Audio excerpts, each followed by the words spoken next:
नमस्कार साथियों, आप सबके YouTube चैनल में मैं आप सबका स्वागत करता हूं। दोस्तों, कल हमने अभिधा मूला व्यंजना, जो व्यंजना का एक भेद था, पहला भेद था, उसको किया था। और आज के इस वीडियो में हम लोग लक्षणा मूला व्यंजना की बात करने वाले हैं। दोस्तों, जो कि लक्षणा मूला व्यंजना है वह आधारित अधिकतर होती है लक्ष्यार्थ से प्राप्त होने वाला व्यंग्यार्थ। आपको मैंने कल बताया था कि जब हम अभिधा मूला व्यंजना से बात करते हैं तो जो हमारा अभिधेयार्थ होता है उससे हमें डायरेक्ट व्यंग्यार्थ मिलता है, तो वो तो हो जाती है अभिधा मूला व्यंजना। जो हमारी लक्षणा मूला व्यंजना होती है उसमें हमारा जो व्यंग्यार्थ है पहले वो आता है अभिधेयार्थ से लक्ष्यार्थ पर, और लक्ष्यार्थ के बाद वो जाता है फिर व्यंग्यार्थ पर। लेकिन अब ये जो आपका तृतीय उल्लास हमने आज स्टार्ट करना है, इसको बताने से पहले मैं आपको बता देना चाहता हूँ कि इसके अंदर जो व्यंजना बताई जाएगी एक्चुअल में वो आपको बताई जाएगी आर्थी व्यंजना। शाब्दी व्यंजना आप कर चुके हैं, आर्थी व्यंजना में मुख्य रूप से क्या होगा। देखिए दोस्तों, आपको पता है कि शब्द के साथ अर्थ तो जुड़ा हुआ होता ही है, अकेला अर्थ प्रधान नहीं होता है, ना ही अकेला शब्द प्रधान होता है। लेकिन शब्द का आना वो शाब्दिक तरीके से आ सकता है, लेकिन कई बार शब्द के आने से उसका जो अर्थ है पता नहीं कितने ऊंचे स्तर पर पहुंच जाता है। वो अर्थ जो है तो उसकी व्यंजकता होती है।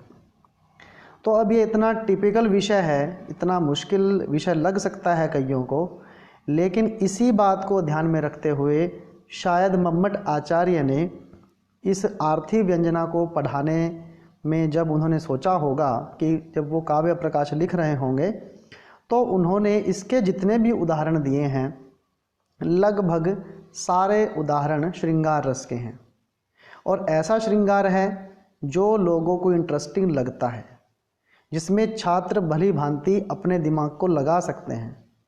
यही सोचकर शायद मम्मट आचार्य ने काव्य प्रकाश जैसे जो श्रेष्ठतम ग्रंथ है, जो आचार्यों को भी बड़ा कठिनाई से बिल्कुल समझाने में दिक्कत होती है, ऐसे ग्रंथ का निर्माण किया और उसमें ऐसे एग्जाम्पल दिए जिससे पढ़ने वालों का इंटरेस्ट क्रिएट हो। तो आप जब आप ये आर्थी व्यंजना यहाँ पर पढ़िएगा, इसके अंदर जो काव्य प्रकाश का तीसरा उल्लास आपके सामने है दोस्तों, तो अब हम इसको पढ़ने वाले हैं। तो अगर आप इस चैनल पर नए हैं तो चैनल को पहले सब्सक्राइब ज़रूर कर दीजिए, वीडियो को लाइक कीजिए, और चैनल जब आप वीडियो को पूरा देख लेंगे तो भाई इस वीडियो को शेयर ज़रूर कर देना।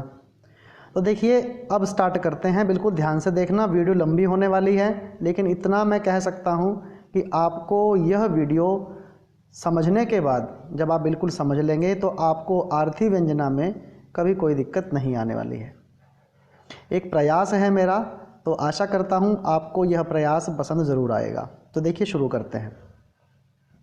सबसे पहले है भाई, यहाँ पे कह रहे हैं अर्थ व्यंजकता निर्णयात्मकः तृतीय उल्लासः, यानी काव्य प्रकाश का यह तीसरा उल्लास है जिसमें अर्थ की व्यंजकता का निर्णय किया जाएगा। देखिए, कहते हैं अर्थः प्रोक्ताः पुरः तेषाम्। ये कह रहे हैं कि अर्थ जो हैं प्रोक्ता कह दिए गए हैं, पूरा पहले ही तेषाम उनके, यानी शब्दों के जो अर्थ होते हैं वो पहले बता दिए गए हैं। तो वो अर्थ क्या थे भाई? अर्थः वाच्य लक्ष्य व्यंग्यः। जो अर्थ थे वे वाच्य वाच्यार्थ, लक्ष्य लक्ष्यार्थ और व्यंग्य व्यंग्यार्थ, इस प्रकार से वे थे। अब किनके थे भाई ये? तेषाम वाचक लाक्षणिक व्यंजकानाम, यानी वाचक शब्दों के वाच्यार्थ थे, लाक्षणिक शब्दों के लक्ष्यार्थ थे और व्यंजक शब्दों के व्यंग्यार्थ होते हैं। ये बात आपको पता चल चुकी है। फिर कहते हैं भी अर्थ व्यंजकता उच्यते। अब हम अर्थ की व्यंजकता का वर्णन करेंगे। तो फिर प्रश्न उठता है कीदृशी इति आह। तो यह कैसी होती है भाई? तो देखिए आपके सामने एक कारिका है। अब वक्त्री बोधव्य काकूनाम वाक्य वाच्य अन्य सन्निधे प्रस्ताव देश कालादय वैशिष्ट्यात् प्रतिभाजुषाम यो अर्थस्य अन्यार्थधि हेतु व्यापारो व्यक्तिरेव सा। यहाँ पे बहुत सारे शब्द हैं भाई, जैसे आपने शाब्दी व्यंजना में पढ़े थे। तो यहाँ पर पहला शब्द है वक्त्री, फिर बोधव्य है, फिर काकू है, फिर वाक्य है, फिर वाच्य है, फिर अन्य सन्निधि है, फिर प्रस्ताव है, फिर देश है और फिर काल है। तो कहते हैं भाई वैशिष्ट्यात् प्रतिभाजुषाम, इनकी विशिष्टता के कारण और प्रत्येक का जो योगदान है उसको देखकर यो अर्थस्य, जो अर्थ आपका है उस अर्थ से अन्य अर्थ धी हेतु, धी हेतु का मतलब होता है उसको ग्रहण करवाने का कारण। जो व्यापार होता है व्यक्तिरेव सा, वह जो हमारी होती है वो होती है भाई आर्थी व्यंजना। सिंपल तरीके से आपको मैंने बता दिया, 9 चीज़ें याद करनी है। वक्त्री, बोधव्य, काकू, वाक्य, वाच्य, अन्य सन्निधि, प्रस्ताव, देश और काल। अब ये 9 इसके आगे चलेंगे अंग, यानी इन 9 की वजह से जो हमारी आर्थी व्यंजना है वह होती है। अब देखिए इन्होंने नीचे इसके बारे में बता रखा है। बोधव्य जो होता है, वक्त्री का तो आपको पता है दोस्तों, वक्त्री का अर्थ होता है वक्ता यानी बोलने वाला। बोधव्य वह होता है जिसको बात बताई जानी है। काकू का मतलब होता है ध्वनिर्विकार, यहाँ पे दे रखा है काकुर ध्वनिर्विकार है। ध्वनि का विकार अर्थ क्या है कि जब हम अपने मुंह की ध्वनि को चेंज कर देते हैं, उसके बारे में आगे हम पढ़ेंगे। प्रकरण को प्रस्ताव कहते हैं भाई। और उसके बाद आपको पता है कि वाक्य की वजह से व्यंग्यार्थ मिलना, वाक्य के अर्थ की वजह से व्यंग्यार्थ मिलना, वाच्य के अर्थ की वजह से व्यंग्यार्थ मिलना और किसी अन्य की सन्निधि के कारण व्यंग्यार्थ मिलना, ये सब हम इस आर्थी व्यंजना में आज पढ़ने वाले हैं। तो देखिए दोस्तों, अब आपके सामने है मुख्य रूप से, बिल्कुल सिंपल तरीके से आपको बताऊंगा। तो अब देखिए ये सबसे पहले आपको इन्होंने एग्जाम्पल दे रखे हैं। अब कहते हैं क्रमेण उदाहरते। अब इनका क्रम से उदाहरण सहित जो वर्णन है वह किया जाएगा। पहले श्लोक को समझिए क्या है। कहते हैं अति पृथुलम जल कुंभम गृहीत्वा सम आगता अस्मि सखी त्वरितम श्रम स्वेद सलिल निश्वास निसहा विश्रामयामि क्षणम। एक औरत है भाई, वो पानी भरने के लिए जाती है। पानी भर के जब वो आती है तो उसको आने में थोड़ा विलंब हो जाता है और आते आते वो पसीने से भीग जाती है। बड़ा भारी घड़ा था, तो फिर वो इस कारण थक जाती है और अपनी सहेली को कहती है कि देखिए वो बात इसमें कह रही है अति पृथुलम। अति मैंने बहुत ज़्यादा, पृथुल होता है बड़ा, बहुत बड़ा है जल कुंभम, यह पानी का घड़ा। गृहीत्वा इसको लेकर सम आगता अस्मि मैं आई हूँ, सखी हे मेरी सहेली, त्वरितम बहुत जल्दी जल्दी। इसी वजह से श्रम इस मेहनत के कारण, स्वेद जो पसीना है, सलिल उसकी बूंदें शरीर पर लगी हुई हैं, निश्वास बहुत ज़्यादा सांस चढ़ा हुआ है, निसहा अब मुझसे यह श्वास है सहा नहीं जा रहा, इसलिए विश्रामयामि क्षणम मैं बिल्कुल अब थोड़ा सा विश्राम करना चाहती हूँ। देखने के बाद सबको जो अभिधेयार्थ है यही निकलता है कि एक सहेली क्या कह रही है दूसरी सहेली को कि वो घड़ा लाने के श्रम के कारण थक गई है और अब वो विश्राम चाहती है, इतनी सी बात उसने बोली है। और जो शरीर पर पसीने की बूंदें हैं ये तो घड़ा लाने के परिश्रम के कारण हो गई हैं। तो ये तो आपका वाच्यार्थ था भाई, लेकिन एक्चुअल में इसका व्यंग्यार्थ क्या है देखिए क्या है। यहाँ पर इसका जो व्यंग्य अर्थ जो पढ़ने वाले हैं, जो उसकी मानो ये कह सकते हैं कि जो हमारे सहृदय जन हैं वो क्या समझते हैं कि भाई वो सहेली जो है जो पानी का घड़ा लाई है वो इसके पीछे अत्र चौर्य रत गोपनम गम्यते, चोरी से की गई अपनी रति क्रीड़ा का गोपन कर रही है, यानी वो किसी नायक से मिलकर आ रही है। उस नायक से मिलने के कारण जो उसके शरीर पर पसीना है, जो उसको थकावट महसूस हो रही है, उसी थकावट का वर्णन वो घड़ा लाने के कार्य के रूप में, बहाने के रूप में बता रही है। तो ये क्या है? तो अब ये जो चोरी से की गई रति क्रीड़ा है जो बताई गई है, यह हमारा वक्ता की कारण, वक्ता ने जो कहा उसके कारण यहाँ पे व्यंग्यार्थ निकल रहा है। तो भाई ये तो आपका हो गया वक्ता। आगे चलते हैं दूसरे नंबर पर। उसके बाद है भाई औनिद्र्यम, दौर्बल्यम, चिंता, आलस्त्वम, सनिश्वसितम, मम मंद भागिन्यः कृते सखी त्वम अपि आह परिभवति। अब यह है आपका बोधव्य। बोधव्य का मतलब होता है जिसको हमने कोई बात कहनी हो, बोधव्य जिसका हमको पता होना चाहिए, जिसको हम बता रहे हैं वो उस बात को समझ गई, समझ जाए, यही हमारा मुख्य मकसद होता है बोधव्य का। तो देखिए इसमें व्यंग्यार्थ कैसे है। एक जो घर की नायिका है वो अपनी दूती को कह रही है, भाई औनिद्र्यम, सारा दिन नींद में रहती हो, दौर्बल्यम, बहुत दुर्बल हो गई हो, चिंता, तुम्हें सारा दिन चिंता रहती है, आलसत्वम, सारा दिन आलस्य में रहती हो, शनिश्वसितम, सारा दिन जो तेरा सांस है वो चलने में बिल्कुल असमर्थ है, इतना तुम्हें कार्य करना पड़ता है। फिर वो कहती है मम मंद भागिन्यः कृते, मैं कितनी मंद भागिनी हूँ कि तुम्हें मेरे लिए अह परिभवती, कितना काम करना पड़ता है ना। यानी यहाँ पर वो यही बताना चाहती है कि भाई तू सारा दिन नींद में रहती है, कमज़ोर हो गई है, चिंता रहती है तुझे, तू आलस्य में रहती है, और उसके बाद तू बिल्कुल, तेरे को सांस चढ़ा रहता है, और मेरे जैसी मंद भागिनी, अभागिनी के लिए तुम्हें कितना कार्य करना पड़ता है। तो ये तो हो गया इसका वाच्यार्थ। लेकिन भाई अब व्यंग्यार्थ क्या निकलता है, देखिए, अत्र दूत्या तत्कामुक उपभोगो व्यज्यते।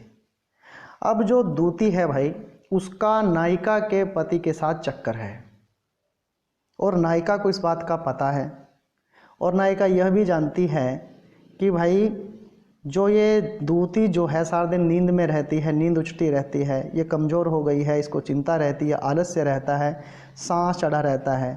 तो कहीं ना कहीं व्यंग्यार्थ के माध्यम से वो इसको ये बताना चाहती है कि तुझे मेरे लिए कितना काम करना पड़ता है। इसका मतलब क्या है कि एक्चुअल में जो मेरा पति मेरे साथ होना चाहिए था वो अब तुम्हारे साथ है।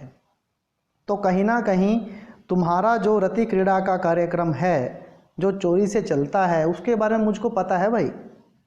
इसलिए जो बात वो नायिका उसको बताना चाहती थी वो बात उसको पता चल जाए, इसलिए यहाँ पर बोधव्य के कारण बिल्कुल यहाँ पर व्यंग्यार्थ निकलता है। तो ये बात हो गई इसके अंदर दूसरी। आगे चलते हैं भाई, तीसरा है काकू। अब पीछे आपने पढ़ा था काकू का अर्थ क्या होता है। काकू होता है काकुर ध्वनिर्विकारः, काकू ध्वनि का विकार होता है। इसका एग्जाम्पल इन्होंने देखिए दे रखा है, क्या है ये, कहते हैं भाई तथा भूताम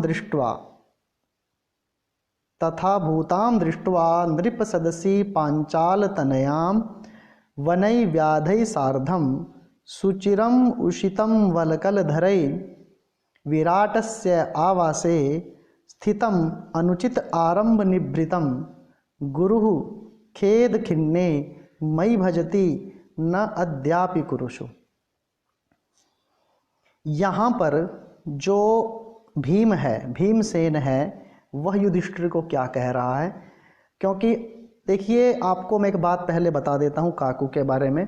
अगर हमें किसी को, हमारा कोई दोस्त है या हमारे घर का कोई व्यक्ति है, वो जिसने हमारा बुरा किया है उसको कुछ ना कहे और उल्टा हमको ही डांट दे, तो आगे से हम लोग क्या बोलते हैं, आप तो मुझे मुझे ही बोलते हो, उसको तो कुछ कहते ही नहीं, यही बात बोलते हैं ना।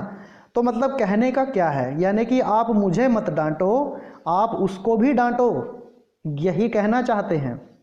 यही बात दुर्योधन कहना चाहते हैं अपनी काकू यानी आवाज़ को थोड़ा बदल कर।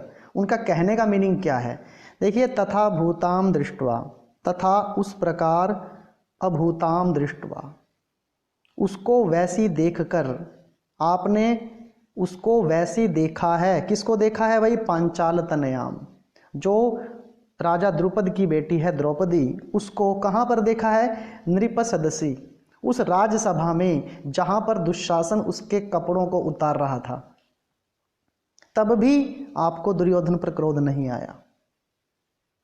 फिर वने व्याधि सार्धम, वने जंगल में, व्याधि जो शिकारी हैं, सार्धम उनके साथ, सुचिरम बहुत लंबे समय तक, उषितम हम रहे, कैसे भाई, वलकल धरई, वलकल वस्त्र धारण करके आप रहे हैं।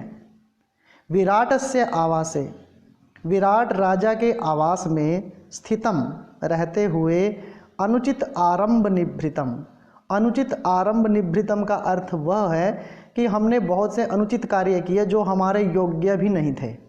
भीमसेन को एक रसोई का काम करना पड़ा, उस अर्जुन धनुर्धारी को बृहन्नला नाम से राजा की जो बेटी थी उसको नृत्य सिखाना पड़ा, नकुल सहदेव को घोड़ों की देखभाल करनी पड़ी, आपको भी राजा की सभा में एक कंक बनकर रहना पड़ा। तो फिर भी गुरु, हे बड़े भाई, खेद, मुझे खेद है, खिन्ने मई, मुझे खिन्ने मई, आप मुझ पे ही गुस्सा करते हो, न अद्यापि कुरुषु, अब भी आपका गुस्सा कौरवों पर, दुर्योधन पर क्यों नहीं है, प्रश्न पूछा जा रहा है, भीम के द्वारा यह प्रश्न पूछा जा रहा है।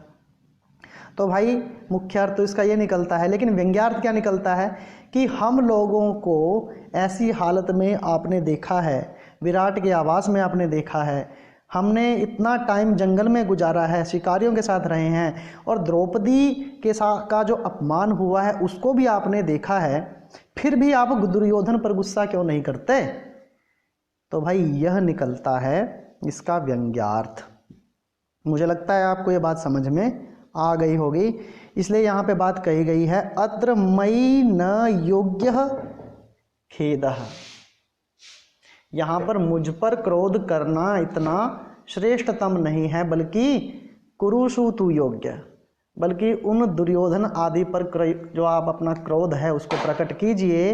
इति काक्वा प्रकाश्यते, यह काकू के माध्यम से प्रकाशित किया जा रहा है। ठीक है भाई, तो ये काकू हो गया। आगे चलिए, आगे हम देखते हैं, ये आ गया जी हमारा चौथे नंबर पर। ठीक है भाई, अब आपको पता है चौथे नंबर पर हमारा आता है वाक्य, है ना।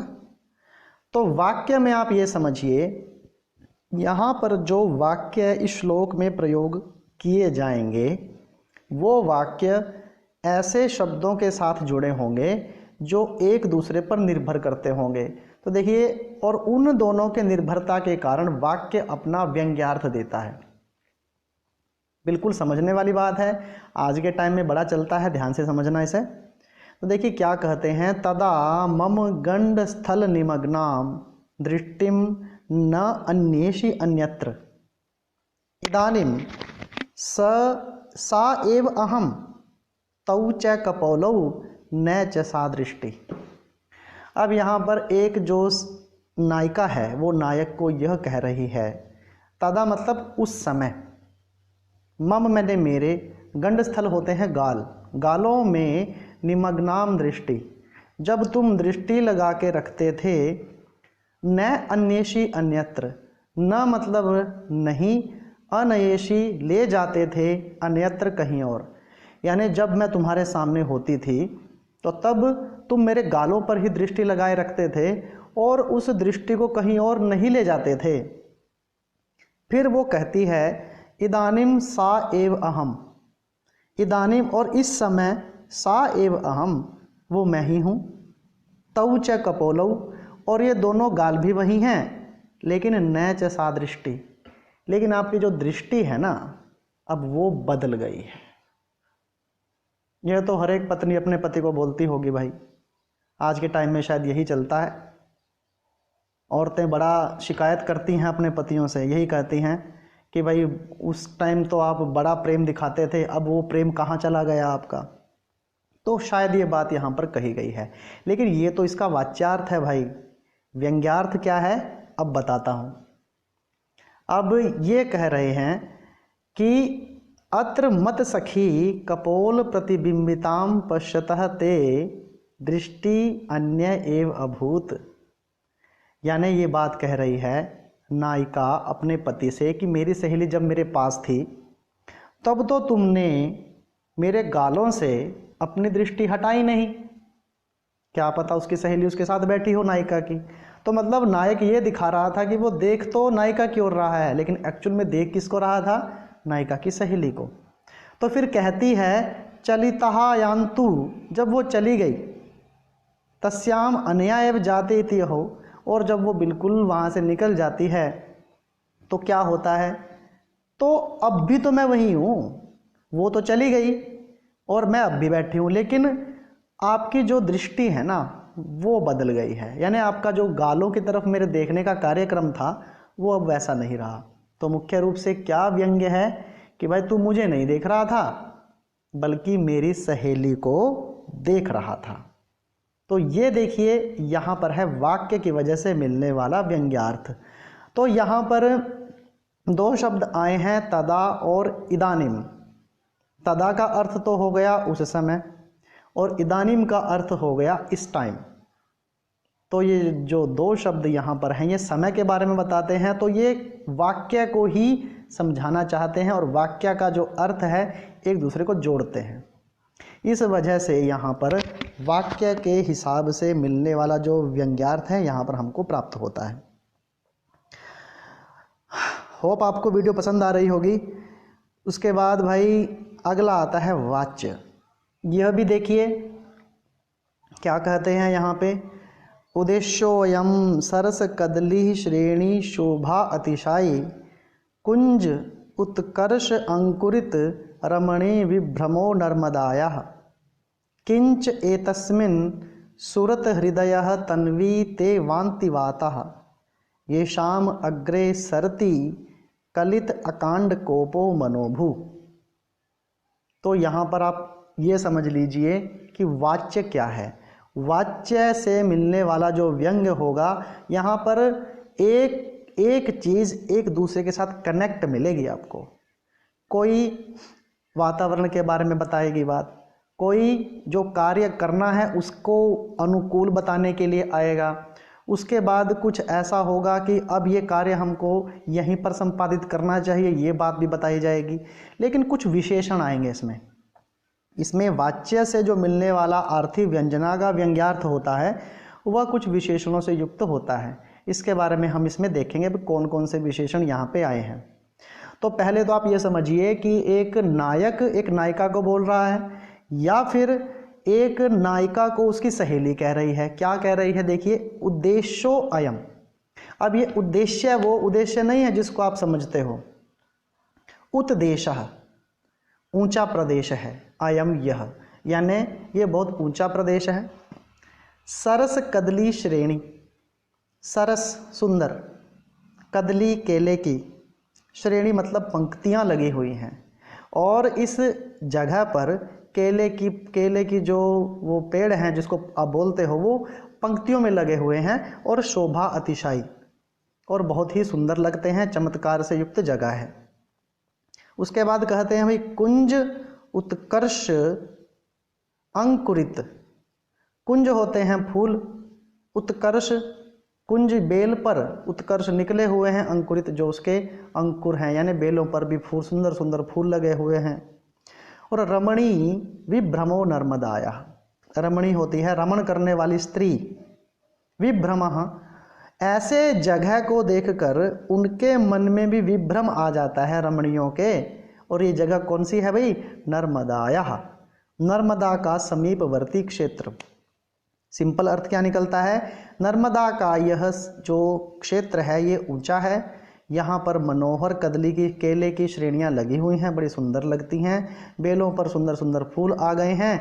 ऐसे माहौल को देखकर रमणियों के मन में रमण करने का जो कार्यक्रम है वो उत्कंठित हो जाता है, उनके मन में भी भ्रम पैदा हो जाता है। और इतना ही नहीं है, आगे भी है, किंच एतस्मिन, और इसमें क्या कहें, सुरत सुहृद तन्वी, सुरत जो काम है, काम क्रीड़ा है, सुहृद मन को अच्छा लगने वाली, तन्वी है नायिका, वांति वाता, बहुत सुंदर सुंदर यहाँ पे मनोरम सुंदर वातानुकूल हवा बह रही है, यानी बिल्कुल काम के अनुसार यहाँ पर सुंदर सी वायु बह रही है। और क्या इतना नहीं है, और भी है, ये शाम अग्रे, और जिनके आगे आगे सरती चल रहा है, कलित अकांड कोपो मनोभू, मनोभू होता है कामदेव, और कोप होता है गुस्सा करने वाला, और अकांड होता है बिना किसी समय में कलित एकदम से, यानी एकदम से जिसको गुस्सा आ जाए, ऐसा क्रोध करने वाला जो कामदेव है ऐसे जगह पर आगे आगे चलता है। तो वाच्यार्थ में आपको समझ में आ गया होगा कि भाई यहाँ पर एक सहेली या एक नायक एक माहौल का वर्णन कर रहे हैं, ठीक है ना। लेकिन इसका ये तो हो गया वाच्यार्थ। व्यंग्यार्थ क्या है, अत्र रतार्थम प्रविश इति व्यंग्यम। तो भाई यहाँ पर नायक नायिका को कह रहा है कि भाई ये जो रमण करने की जगह बहुत बढ़िया है, ये उद्देश्य है, यानी बहुत ऊंचा प्रदेश है, इसलिए कोई यहाँ आता जाता नहीं है। दूसरी बात, ये इतना सुंदर है कि यहाँ पर सबका रमण करने का मन करता है, घूमने का मन करता है, और रमण के अकॉर्डिंग यहाँ पे अच्छी अच्छी हवा भी चलती है, और ऐसी जगह पर सबके मन चंचल हो जाते हैं, इसलिए रति क्रीड़ा के लिए इसमें प्रवेश करना चाहिए। तो ये इसका हो गया व्यंग्यार्थ। तो ये हो गया भाई वाच्य की वजह से मिलने वाला अर्थ। आपको मैंने बोला था कि यहाँ पर आपको बहुत सारे विशेषण मिलेंगे भाई। तो नर्मदा के कितने सारे विशेषण हैं, एक तो ये उद्देश्य है, ऊंचा है, सरस है, कदली श्रेणी सरस हैं, शोभातिशाई ये भी विशेषण हो गया इसमें। और उसके बाद यहाँ पर था वाता की जो हवा की विशेषण थे वो थे सूरत, है ना, सुहृद ये था। और कामदेव की विशेषता बता रखी थी कि अकांड था, अकांड कोप था, वो कलित था, ये सब यहाँ पे विशेषण बताए गए हैं। तो यहाँ पर ये बात की गई है भाई, ठीक है। उसके बाद चलते हैं आगे। अब ये है भाई आपका अन्य सन्निधि। अब अन्य सन्निधि को आप कैसे समझोगे? कई बार क्या होता है आपको पता ही है, हमारे सामने दो व्यक्ति हैं, हम किसी और व्यक्ति के माध्यम से, उस दूसरे व्यक्ति के माध्यम से तीसरे को कुछ बताना चाहते हैं, तो यही होती है अन्य सन्निधि। किसी अन्य के माध्यम से किसी और को अपनी बात समझा देना।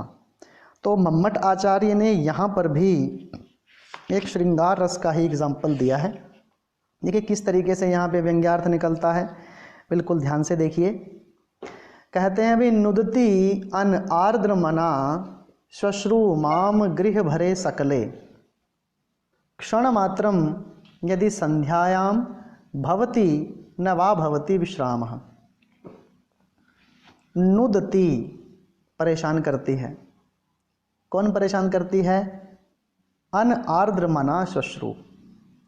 आर्द्र मना होती है जिसका मन कोमल हो, लेकिन अन आर्द्र मना कौन होती है? जिसका मन बिल्कुल कठोर होता है। ऐसी श्वश्रु जो मेरी सास है, माँ मुझे गृह भरे, सारे घर में सकले, गृह भरे सकले, पूरे घर में चक्कर कटा के रखती है, परेशान करके रखती है। इसलिए दिन में तो समय लगता नहीं, इसलिए भाई क्षण मात्रम, थोड़े से भी समय के लिए, यदि संध्यायाम भवति, संध्या में ही, शाम के टाइम पे ही होता है, न वा भवति, और कई बार तो होता भी नहीं, क्या? विश्राम। विश्राम तो मुझे, मेरे नाम में तो विश्राम रहा ही नहीं। कहीं सांस मेरी इतनी बुरी है कि मुझे टाइम ही नहीं मिलता कमर सीधी करने का टाइम भी नहीं मिलता, और अगर मिलता भी है तो कभी कभी शाम को ही मिल जाता है। तो ये हो गया इसका वाच्यार्थ भाई। लगेगा कि बिल्कुल सिंपल सी बात बोल रखी है, लेकिन इसका व्यंग्यार्थ क्या निकलेगा। अब नायिका अपनी सहेली के माध्यम से उस नायक को ये बता रही है कि भाई दिन में तो मैं परेशान रहती हूँ, मेरे पास बिल्कुल टाइम नहीं है मिलने का, तुमसे बात करने का मेरे पास कोई टाइम नहीं है।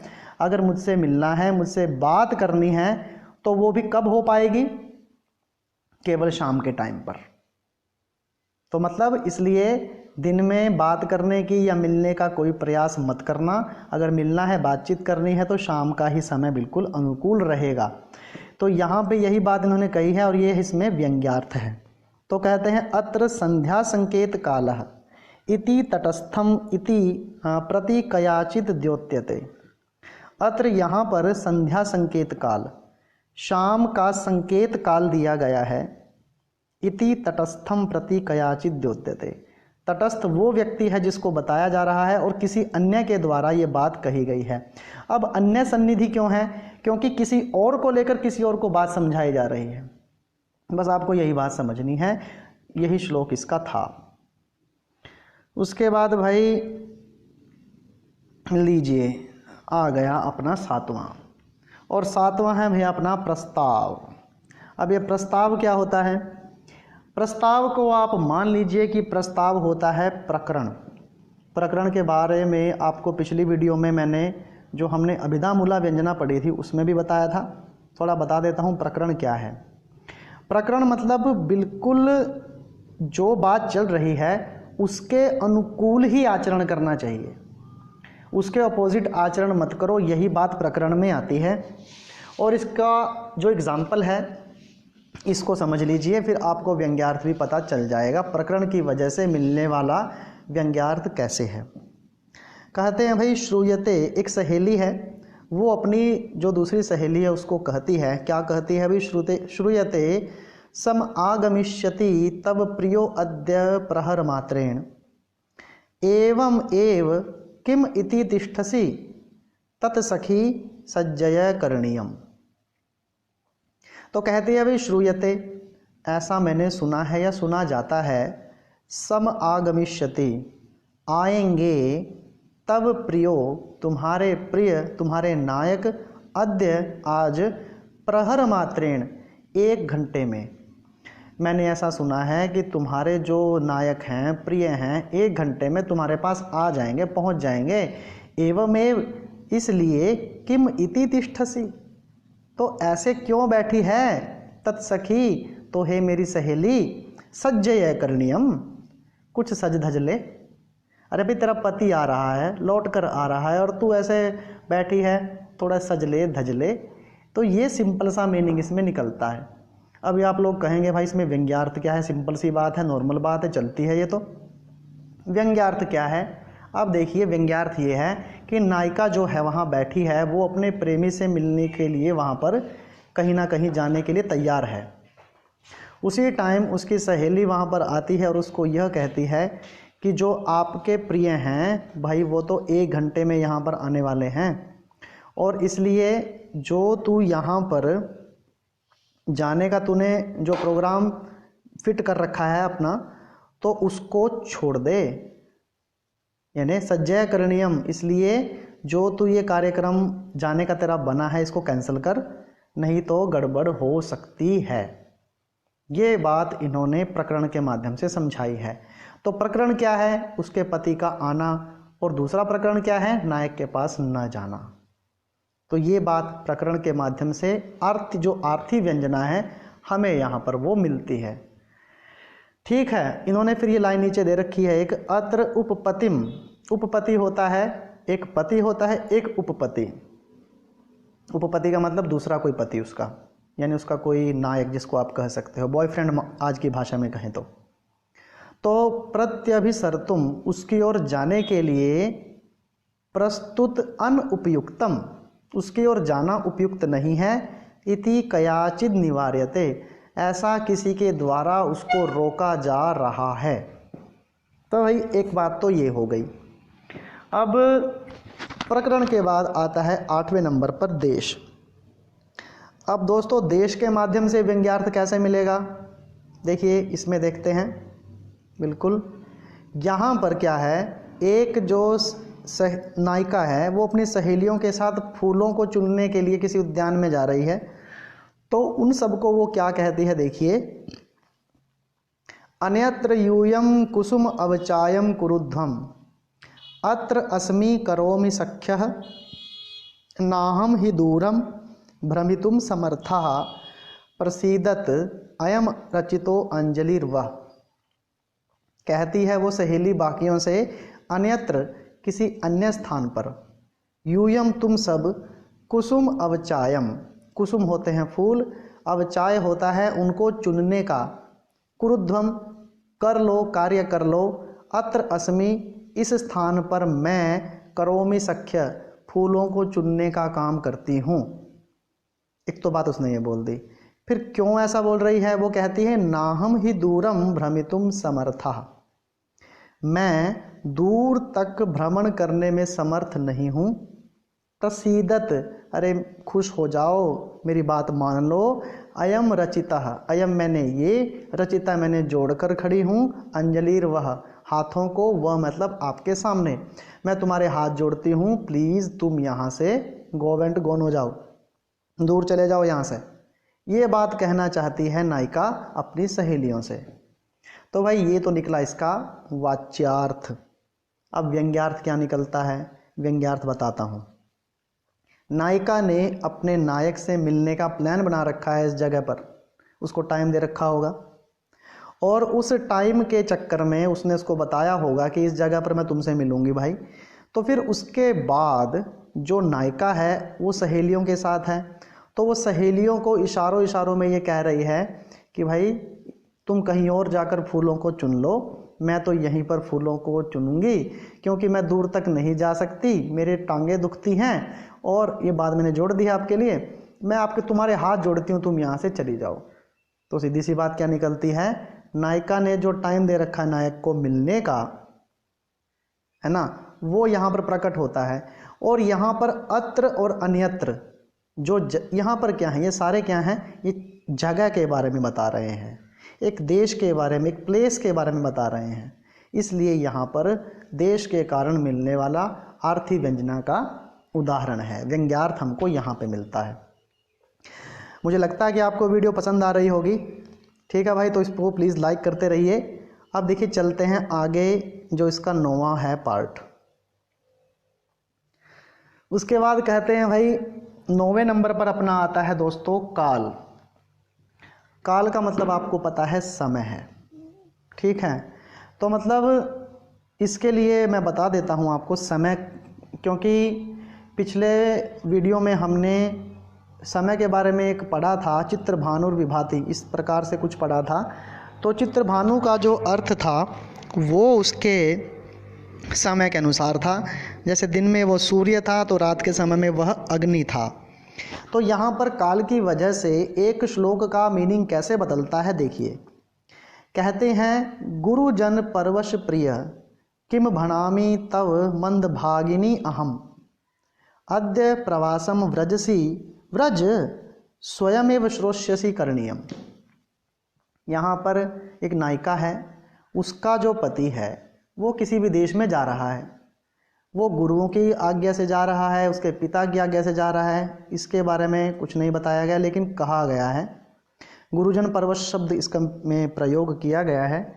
तो वो जा रहा है, तो वो कहती है कि भाई इस टाइम आप मत जाओ, ये वसंत ऋतु का मौसम है, ये बहुत सुहावना मौसम होता है, और इस टाइम आपका जाना अच्छा नहीं है।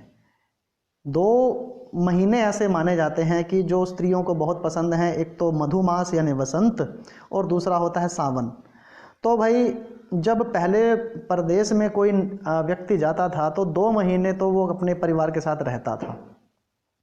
तो यहाँ पर वो उसको उलाहना देते हुए क्या कहती है, गुरुजन परवश, गुरुजनों के परवश, वश में होकर, हे प्रिय, क्या अद्य प्रवासम व्रजसी, निचली लाइन के पहले 3 वर्ड हैं, गुरुजन परवश प्रिय अद्य प्रवासम व्रजसी, गुरुजन के वश में होकर आज तुम प्रवास कर रहे हो, कहीं जा रहे हो। किम भणामि, अब ऊपर चले जाइए, किम भणामि, क्या कहूँ, तब मैंने तुम्हें मंद भागिनी अहम, मैं मंद भागिनी हूँ, अभागी हूँ, तुम्हें मैं इसके बारे में क्या कहूँ। व्रज, जाओ, जाना है तो जाओ, स्वयमेव श्रोष्यसि, खुद ही सुन लोगे, करणीयम, जो मुझे करना है। तो वाच्यार्थ क्या निकलता है इसका कि भाई एक तो ये निकलता है कि अगर तुमने गुरुओं की आज्ञा से जाने की बात जान ठान ही ली तो जाओ भाई, मैं क्या कर सकती हूँ, मैं तो अभागी हूँ, खुद ही सुन लोगे मैं जो करूँगी, मतलब वो मैं कर ही क्या सकती हूँ, सिंपल सी बात तो ये निकलेगी, तुम खुद ही सुन लोगे, अब मैं क्या करूँ, मैं कुछ कर ही नहीं सकती। तो सिंपल सा मीनिंग तो ये निकल गया। अब व्यंग्यार्थ क्या निकलेगा, व्यंग्यार्थ तो कई निकल सकते हैं इसमें से। एक तो यह निकल सकता है कि भाई अगर तू वहां पर गया तो स्वयमेव श्रोष्यसि करणीयम, तुम्हें खुद वहां पे पता चल जाएगा कि मैंने क्या किया। शी विल कमिट सुसाइड, यानी वो मर भी सकती है, अपनी जान की धमकी भी दे सकती है। तो ये व्यंग्यार्थ एक तो ये हो गया। नंबर दो ये भी हो सकता है कि अगर तू वहां पे चला गया ना तो सुन लेगा पीछे से, फिर मैं क्या क्या करूँगी, मतलब वो ये भी इशारा यहाँ पे दे सकती है कि क्या पता तेरी जगह पर मैं किसी और नायक को अपना नायक बना लूँ, ये भी हो सकता है। तो मतलब यहाँ पर व्यंग्यार्थ तो कई निकल सकते हैं। इसीलिए यहाँ पर ये जो बात है कही गई है कि जो प्रवास किया जा रहा है, जाने की बात की जा रही है, यहाँ पर मधुमास की बात की गई है, वसंत के समय की बात की गई है। देखिए अत्र अद्य, यहाँ पर आज, मधु समये, इस वसंत के समय में, यदि व्रजसी, अगर तुम जाते हो, तदा अहम, तो मैं, तावद न भवामि, तो मैं भी नहीं रहूँगी, एक तो मीनिंग ये निकल गया। और तब न जानामि, और तब तुम जान नहीं पाओगे, गतिम इति व्यंजते, तो मेरी क्या गति होगी, मतलब जिंदा नहीं रहूँगी, एक तो बात ये निकल गई। बाकी जो सेकंड मीनिंग है वो तो सुनने वाले अपने हिसाब से भी निकाल लेते हैं।